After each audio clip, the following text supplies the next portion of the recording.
Hello everyone, you're watching Let's Talk About Prepping. I'm Tyler, your host, and in this video we're going to talk about why the commonly accepted concept of the bug out bag or the inch bag, and even the ideas of bugging out or bugging in general, are failed concepts in the online prepping and survivalism community. Now, there's no one really to blame but ourselves, but the misinformation on these topics is so widespread and honestly so deadly that it might as well be a vast conspiracy to kill preppers and survivalists. So, what am I getting at here? As any reasonable channel has told you, the most reasonable of which being Hoople's CAD Emergency Preparedness Lifestyle, if you will, link down below. As any reasonable channel will tell you, nobody can tell you what should go into your bug out bag or your inch bag or when or why you should bug out or bug in. And yet, many of us in this community accept the commonly accepted knowledge as truth for ourselves. And this is going to get a lot of people killed. I would say that the majority of people who use a bug out bag or use an inch bag are going to die in the course of using that thing. And that is both because they don't have things that they're going to need in it, and things that they have in it are going to be less useful than they hope, much to their own detriment. And simply because they will not be prepared for the realities of their situation, mentally, physically, or when it comes to gear. And this disconnect from the reality of the situation that they will find themselves in, and what we talk about, what we expect in this community, what we all accept as commonly accepted knowledge, as truth, that difference is going to get a lot of us killed. There is no doubt in my mind. That is why some of us are having this conversation, not to be clickbait, not to try to call anyone out or sound edgy or anything like that. We're genuinely concerned that the misinformation on this topic is going to get people killed. Not just because what you have in your bag isn't enough. That can be gotten by if you know what you're doing. And not just because the things that are in your bag are going to get you killed in and of themselves, but because you feel safe because you made your bug out bag. Because you watched videos and you read online articles that told you that you need a bug out bag, that the situation you find yourself in will be one in which a bug out bag will help you, and that if you find yourself in these situations, you will definitely need a bug out bag. Alright, so why might those things not be true? Well, let's see what a bug out bag is for. To bug out, to scurry away like a bug, perhaps in a mindless and purely reactionary fashion, definitely with a sense of urgency. Alright, so we're going to grab our bag and go running.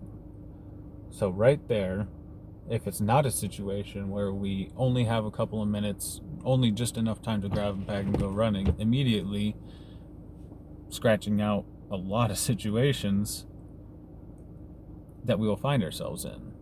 The majority of situations, you will have some warning, you will have some ability to gather more than a bug out bag. And I will say that even in those situations where you have the time to gather totes and crates worth of stuff and 5-gallon barrels worth of stuff, it'll still be good to have a separate bag that you can always grab and go on a moment's notice with. But in a lot of situations, you will not need to grab and go in such a short time that you can only grab one bag. And in fact, a lot of people point this out and say they'll never be bugging out because their home is their bug out location. They are at their location of last retreat. They'll make their last stand where they are. And that's honorable. If you want to die rather than leave your home, then that's really just up to you, and this conversation probably doesn't have that much to do with you. I don't think that that's the most reasonable response in most situations. I think you will almost always be better to live and fight another day, live and survive another day, what have you. But if you feel that you will never leave your home no matter what, and you will die there, even if it's just a wildfire sweeping your way, then you can go either way. But if you're willing to admit that there are plenty of situations that might force you out of your home, then you will need some kind of bag. Probably. It'd be handy to have even if the rest of your stuff is in totes, as we discussed already.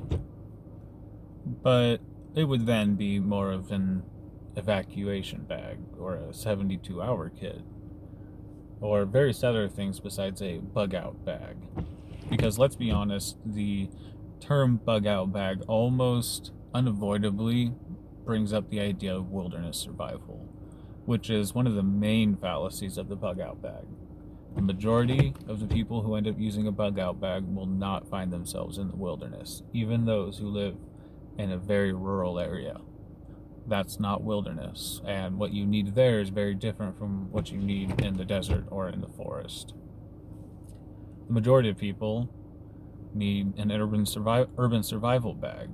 You can call that a bug out bag. I would be fine with that.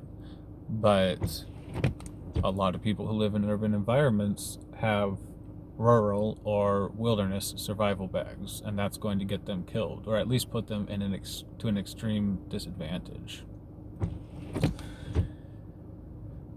So what's the basis of the conversation? Well, you've probably already come around to it and are therefore wondering, what is the substance of this video? Well, if you've come to this conclusion, the conclusion that you need to reassess what you put in your bags and how you plan to respond to situations based on a more realistic assessment of the situation that you might find yourself in, then I've already achieved my point, the substance of this video. I only want people to really spend the time and critical thought into putting theirself in their own shoes in the situation, in the imagined hypothetical situation that they're most likely to find themselves in, given the circumstances of their everyday life today and of the situations that they are most likely to reasonably face. I know that there are the common tropes in the prepping community, the EMP, the Civil War, the economic collapse, and those are well and good to prepare for because they cover the bases of a lot of different situations. But herein lies another part of the prepping community fallacy. You are not preparing for everything just by preparing for these things, and if you just check the checklists that prepper channels give you to cover the basis for these different things, you are doing yourself a disservice by not really sitting down, not watching YouTube, but really daydreaming and focusing and imagining on the situations that you may well find yourself in and what they will feel like and be like for you. What are your day-to-day needs today to feel comfortable, to perform the work that you need to do, and to perform the work that you will need to do in grid down situations? Because most bug out bags that I see do not properly address personal day-to-day needs. And I know that not everybody wants to air their dirty laundry on YouTube and share their personal needs that they are taking care of in their bug out bag. But I do worry that a lot of people are not really sitting down and thinking about the mundane things that are going to be necessities even in grid down situations. And these things are not ferro rods. I'm sorry, that's going to be a really unpopular one, but a ferro rod is perhaps one of the most unnecessary things in the vast majority of survival situations. You will always be better off with a variety of other ignition sources than a ferro rod, unless you are using them so much and for so long that only a ferro rod would outlast the others. I know that a lot of you are really good with them, but you should be just that much better with easier ignition techniques. A ferro rod does not belong in a bug out bag. It belongs in an inch bag. A bug out bag is to bug out with. It is to grab and run and to use for as short a time as possible until you are in a stable situation where you're not living out of that bag again. An inch bag is for never coming home. It is for long-term sustainable tools to where you are going out like a pioneer. You don't know where you're going to settle down, but when you do, you're going to start life over there. And And an inch bag is far more deadly than a bug out bag. If you have not gone and lived for a week out of your bug out bag for real in real conditions, then you really have no business making an inch bag and actually expecting to survive if you use it. An inch bag is, I'm going to go and try to survive for a year or two without making contact with anybody. And I would say that at least 95 to 99% of people in this world will die if they try to do that. So the concept of spending resources on an inch bag where you could be preparing for much more mundane eventualities is just ridiculous for the majority of people. Because you need tools to build a cabin, you need so many different things that will weigh you down, that will be difficult to carry, that are going to kill you in your attempt to carry it, to try to do something that you will never survive the attempt of.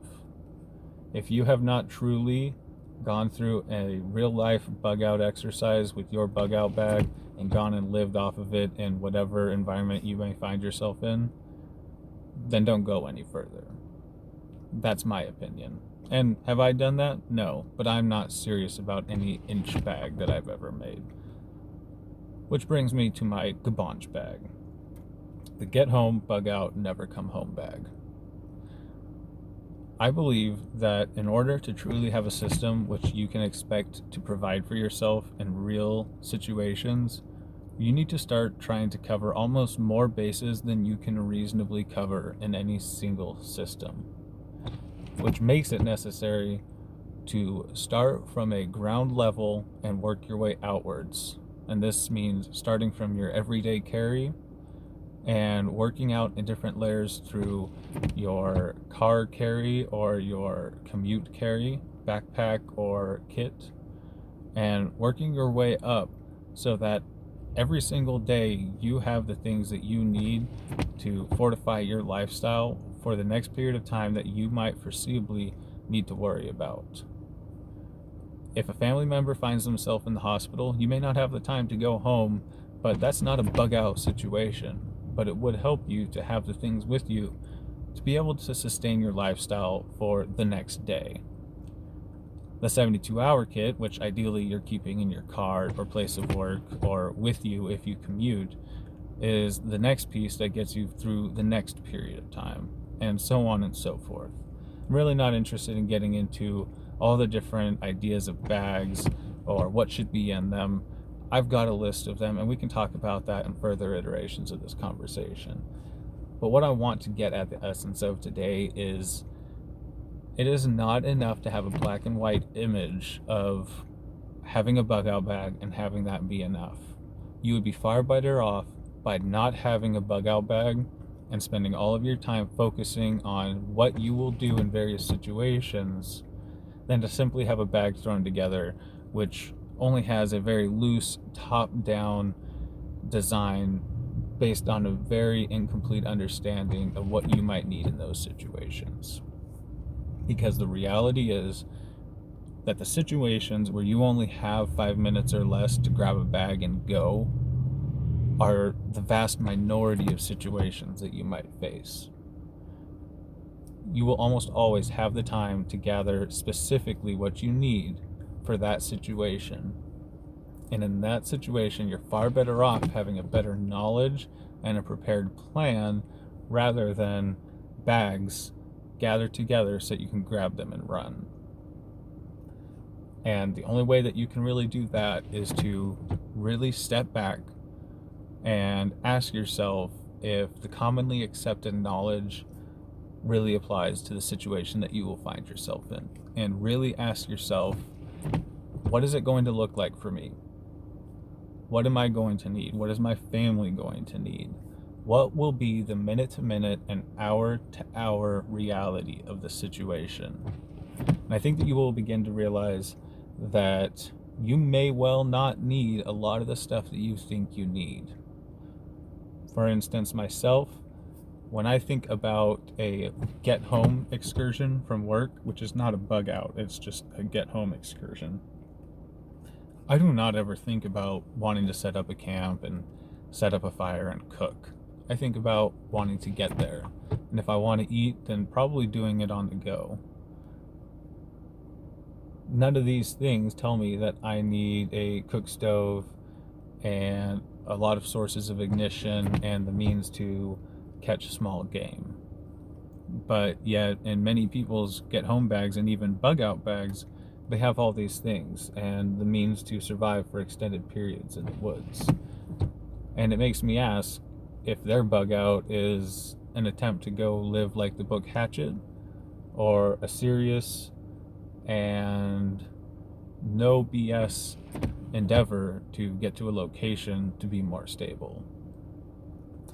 Now, I realize that serious survivalists, serious individuals, many of whom are in my audience, have already spent the time to take a realistic look at what they need. But I do worry for the many who are just joining the conversation or have simply accepted the commonly accepted knowledge as truth without really taking the time to assess it with their own intellect and really ask themselves if that applies to them. Because heaven forbid that we bug out without needing to and have less than we need and find ourselves hungry and cold in the woods when we never needed to be. Anyways, I love to hear some of your input on this. This is by no means the end of this conversation. This is something that I've talked about in the past and will continue to talk about in the future, including conversation on the various types of bags and responses that you might want to have to bugging in or bugging out, because contrary to popular belief, I do not think that there is any one single answer for all. I think that if your plan is to bug out and never bug in, you are wrong. And I think that if your plan is to stand your ground and never bug out, that you're already in your place of last stand. I think you're probably wrong there too. But I'd love to hear your thoughts down below. Anyways, thank you all for listening. Hope you're all doing well out there. Everybody stay safe.